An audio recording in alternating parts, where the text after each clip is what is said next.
ಕರ್ನಾಟಕದ ಸಾರಿಗೆ ಕ್ಷೇತ್ರದಲ್ಲಿ ಮಹತ್ವದ ಬೆಳವಣಿಗೆ ಕಂಡುಬಂದಿದೆ.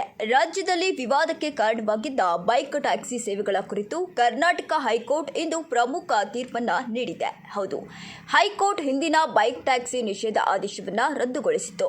ಇದೀಗ ಸೇವೆಗಳನ್ನು ಕಾನೂನುಬದ್ಧವಾಗಿ ನಡೆಸಲು ಅವಕಾಶವಿದೆ ಎಂದು ಸ್ಪಷ್ಟಪಡಿಸಿದೆ.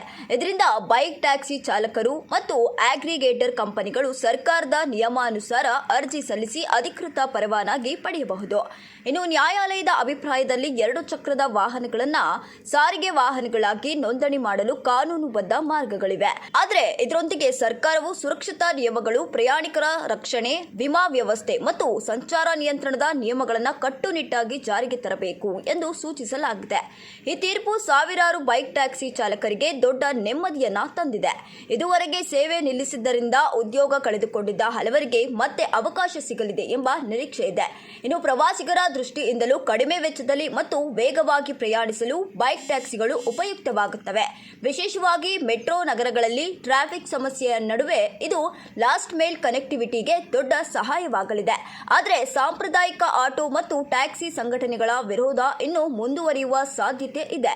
ಸರ್ಕಾರವು ಎಲ್ಲ ಹಿತಾಸಕ್ತಿದಾರರನ್ನ ಅಭಿಪ್ರಾಯಗಳನ್ನು ಪರಿಗಣಿಸಿ ಅಂತಿಮ ಮಾರ್ಗಸೂಚಿಗಳನ್ನು ಪ್ರಕಟಿಸುವ ನಿರೀಕ್ಷೆ ಇದೆ.